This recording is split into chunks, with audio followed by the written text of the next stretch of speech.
Il est 6h39. Votre invité Mathieu Béliard est médecin et explorateur français, le premier homme à avoir atteint le pôle Nord en solitaire en 1986. Jean-Louis Etienne. Entre autres titres qui font votre légende, Jean-Louis Etienne, merci beaucoup d'être avec nous ce matin. Bonjour. Un aventurier, un homme qui connaît la planète. Pour en parler aujourd'hui, on attend ce rapport du GIEC à 11h ce matin. Ils sont à Monaco, ils vont rendre ce rapport sur les océans et ce que l'on appelle la cryosphère, le monde du froid. Je résume quelques éléments qui ont fuité auparavant. La chaleur des océans qui nous inquiète, ils seront plus acides et moins salés, la question des coraux, la question des réserves alimentaires, la montée des eaux aussi. Je suis désolé, c'est alarmiste comme ça à 6h40 du matin. Au 22e siècle, on passerait de quelques millimètres à plusieurs centimètres par an. Les glaciers, on en parlait dans le journal de 6h30, la fonte de ces glaciers avec 2 milliards de personnes qui en dépendent. Je reprends, Jean-Louis Etienne, ces mots du président de la République hier à l'ONU. Les faits sont là, nous sommes en train de perdre la bataille. Si on fait rien, ça sera pire. Vous voyez ce que je veux dire? Donc on n'est pas en train de... le processus est enclenché, on va dire. Il n'y a pas un bouton on et off où on baisse le thermostat nous-mêmes, quoi. Le thermostat nous échappe un peu par la quantité de gaz carbonique qui est dans l'air et qui crée ce qu'on appelle cet effet de serre, qui bloque la chaleur que l'on reçoit du soleil tout près de la Terre.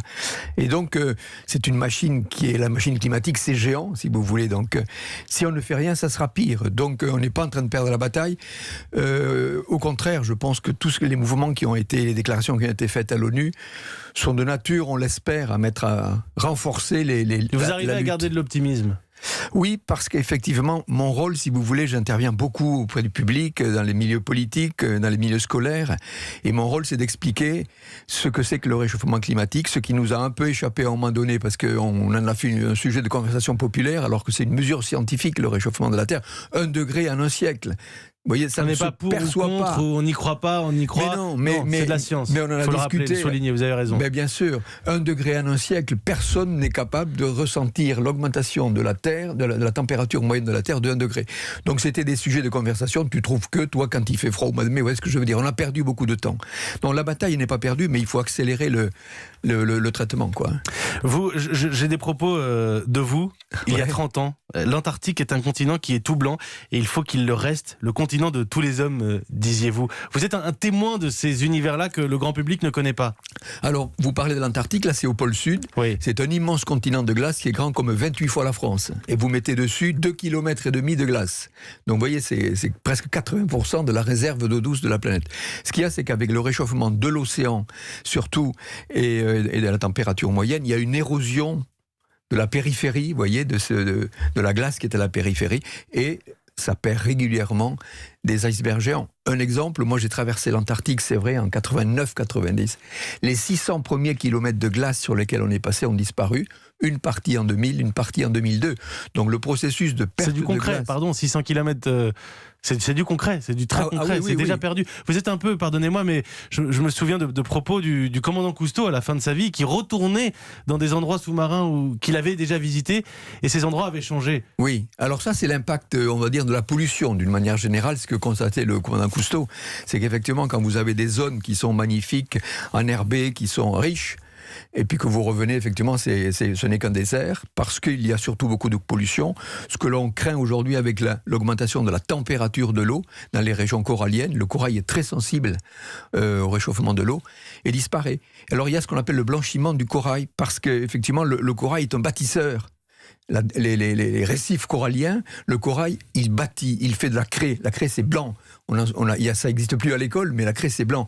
Et quand ce corail qui est sur cette craie-là qu'il bâtit disparaît, il y a un blanchissement du corail. Si le corail ne revient pas parce que l'eau est trop chaude, là, on perd le récif. Jean-Louis Etienne, vous connaissez particulièrement... Vous êtes finalement l'homme de la fin du monde. La fin au sens premier. Vous êtes l'homme qui a vu les limites du monde. Vous avez gravi l'Everest presque complètement. Pas complètement, non, mais j'y étais. Ouais. Vous avez vu les pôles. Vous connaissez les limites de ce monde fini. Parlez-nous du permafrost et de la cryosphère d'une manière générale. Alors, le permafrost, là on revient à l'Arctique, c'est-à-dire le pôle Nord. Le pôle Nord est au milieu d'un océan. un océan gelé qui gèle tout le temps et qui se recouvre de la banquise. La banquise, c'est la glace de mer. C'est cette banquise qui disparaît de plus en plus à la fin de l'été. Elle reviendra tous les hivers parce que c'est la nuit polaire. Et tout autour, ce que vous évoquez, c'est le permafrost. Donc tout autour, vous avez autour de cet océan le nord du Canada, la Russie, et comme il fait froid, ce sont des terres qui sont gelées en permanence. Gélisol, permanence. Il est gelé en permanence. Le problème, c'est qu'avec le réchauffement, cette terre tout autour dégèle à la surface. Le problème, c'est que ça fait une sludge, et puis c'est toujours une zone qui est marécageuse, qui émet du méthane, qui émet davantage du CO2. Donc on a un phénomène d'embalement avec l'Arctique.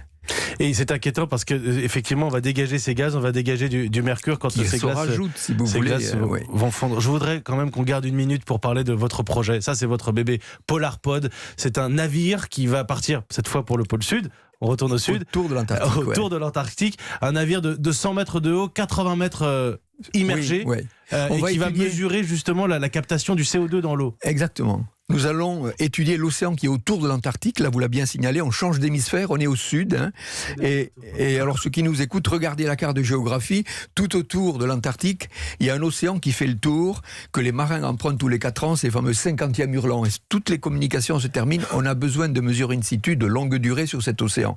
C'est le principal puits de carbone océanique, je dis bien océanique de la planète, parce que le CO2 qu'on émet en excès, se dissout dans les eaux froides. Quelle est sa performance? On ne le sait pas.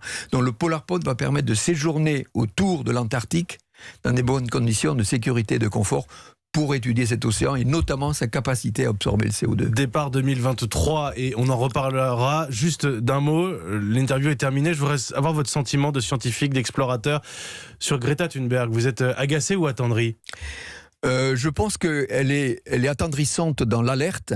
Aujourd'hui, la mise en examen, si vous voulez, de certains pays, on sent qu'elle n'est plus aux manettes, quoi. Et que derrière, il y a une machine juridique qui se met en œuvre dont elle n'est peut-être qu'une animatrice. Mais dans son rôle d'animatrice et d'alerte, elle joue son rôle. Mais pas quand elle commence à attaquer les États, dont la France, effectivement, qui a signé ce fameux rapport pour la jeunesse aux Nations Unies. Peut-être que dans l'alerte, effectivement, elle avait aussi une utilité là où les scientifiques n'avaient pas réussi jusqu'à présent. Jean-Louis Etienne, mille merci. Mille merci d'être venu témoigner de ces mondes qu'on connaît peu. Et le GIEC nous alerte aujourd'hui. Ce sera à 11h le rapport complet, évidemment. Les océans, la cryosphère, le monde du froid. Jean-Louis Etienne les connaît bien. Je suis ravi que vous ayez accepté notre invitation ce matin. Explorateur, médecin. On va rappeler que vous êtes médecin. Et on a besoin de soins en ce moment aussi. Merci Jean-Louis Etienne.